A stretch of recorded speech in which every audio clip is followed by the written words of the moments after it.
It's giving good days. Oh.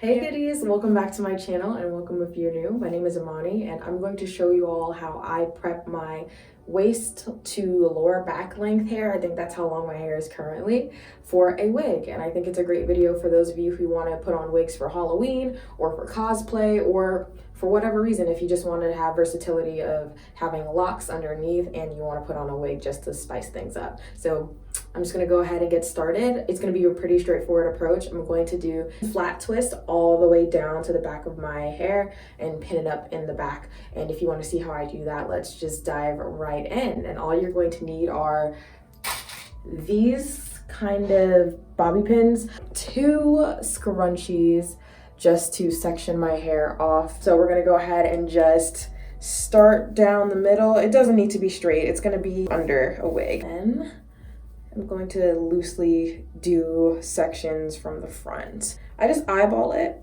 and I'm gonna start from the middle, and I'll show you the first section.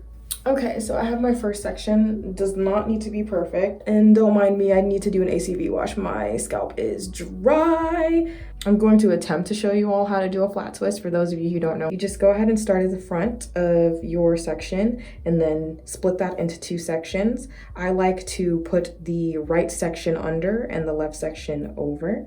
And what you do is once you have those 2 sections together, you just go ahead and right side under the left side like this. And then I feed the hair like this. You pick up a section, not too big, of a couple more locks, added to the right side.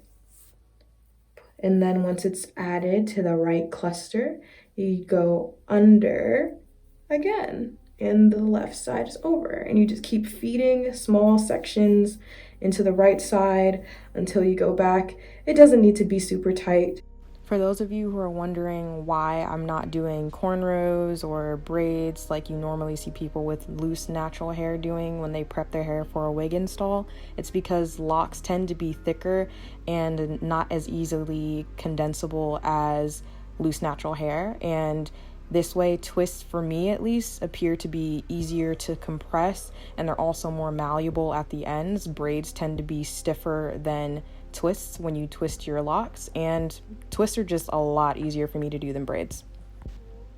Also, full transparency, the white stuff that you're seeing at my roots is dandruff. Like many people, I struggle with dandruff, but particularly only during colder seasons. So now that fall is coming around in winter, I'm getting a little bit more buildup. But this buildup goes away when I dilute ACV, so apple cider vinegar, put it at my roots for 20 minutes, and then go about the rest of my wash day normally. So I'll definitely do a video on that if you have a similar struggle, but no, my hair isn't dirty.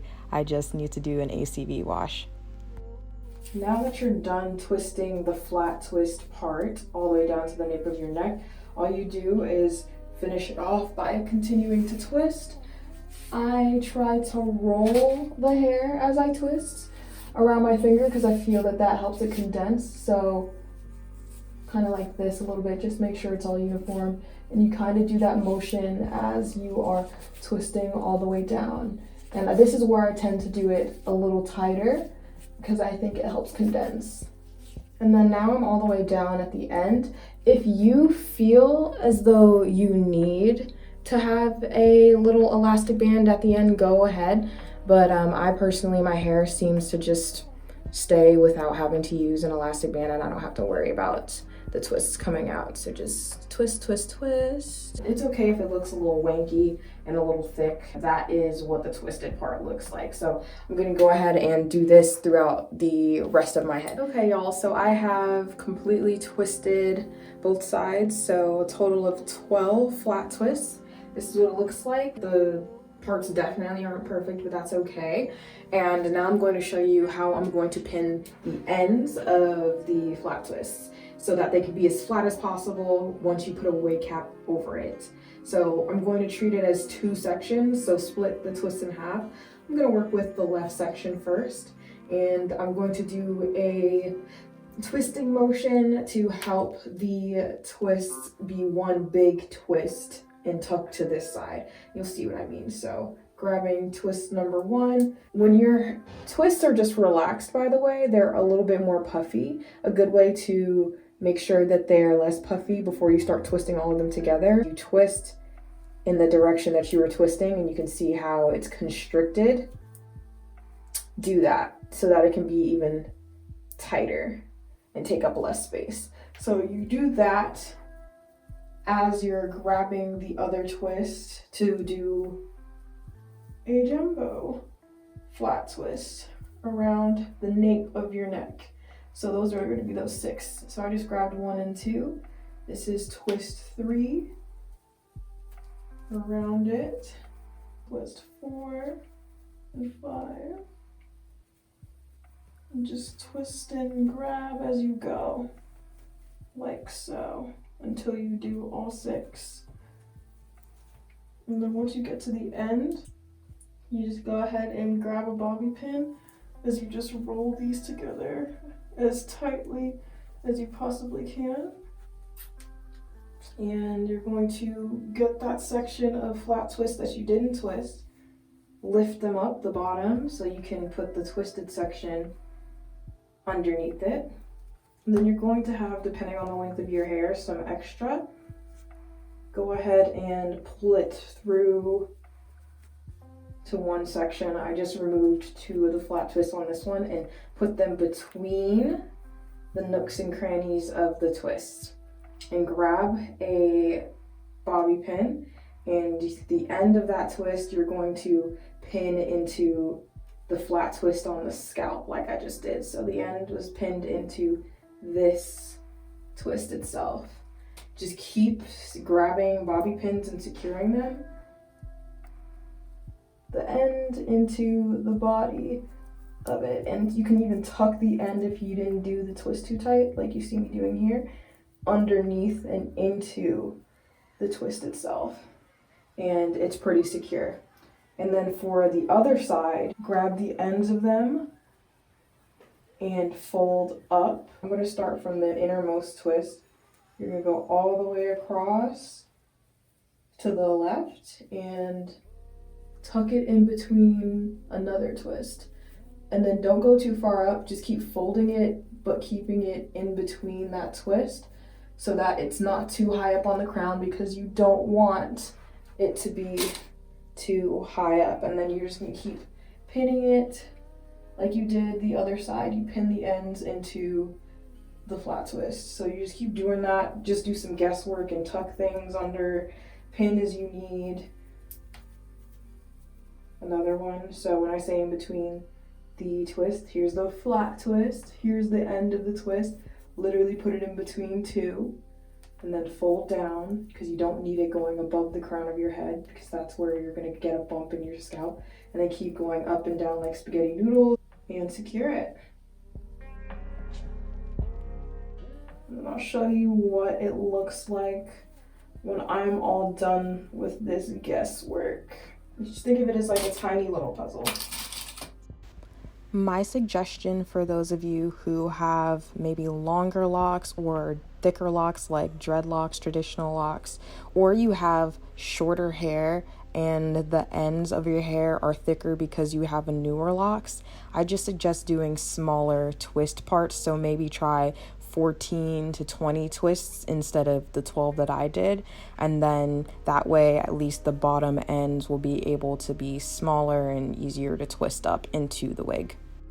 And this is what it looks like when you kind of tuck the back as low to the back as possible while still having the front be relatively flat. So this is what it looks like, side view, front view. And you can see there's no ends of twist all the way up here, no, because that's gonna make your wig lift more than it needs to.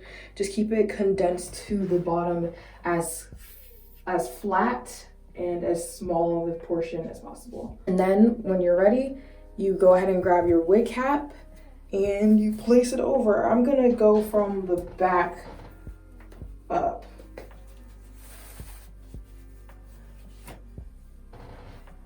And voila.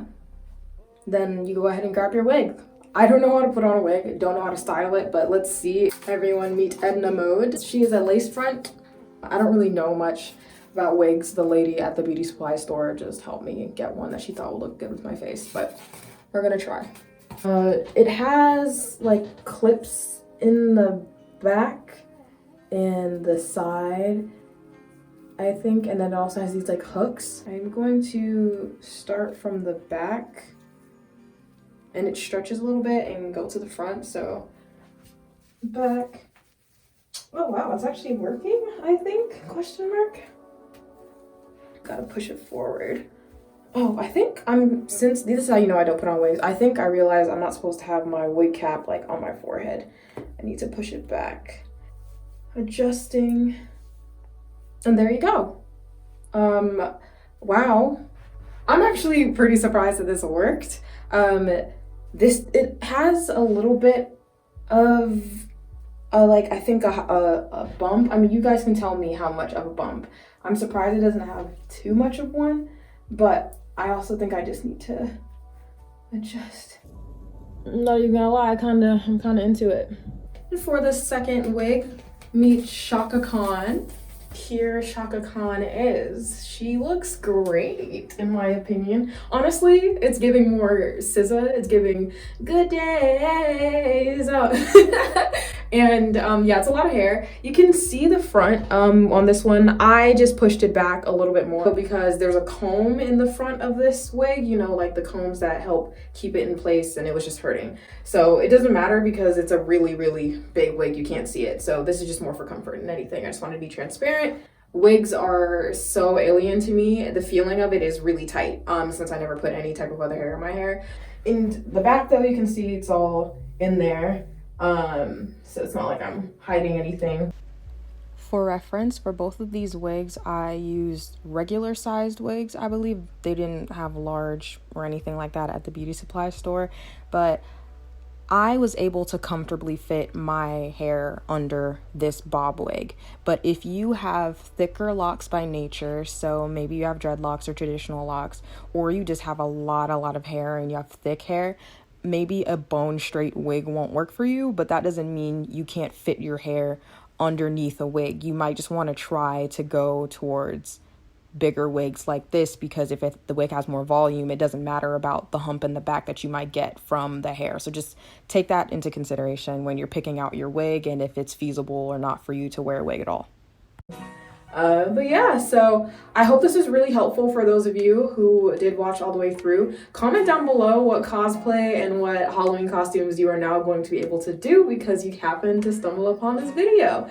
Well, as always, I hope you had a fantastic time watching this video. Please comment, like, subscribe, and I hope you have a fantastic rest of your day. Bye, goodies.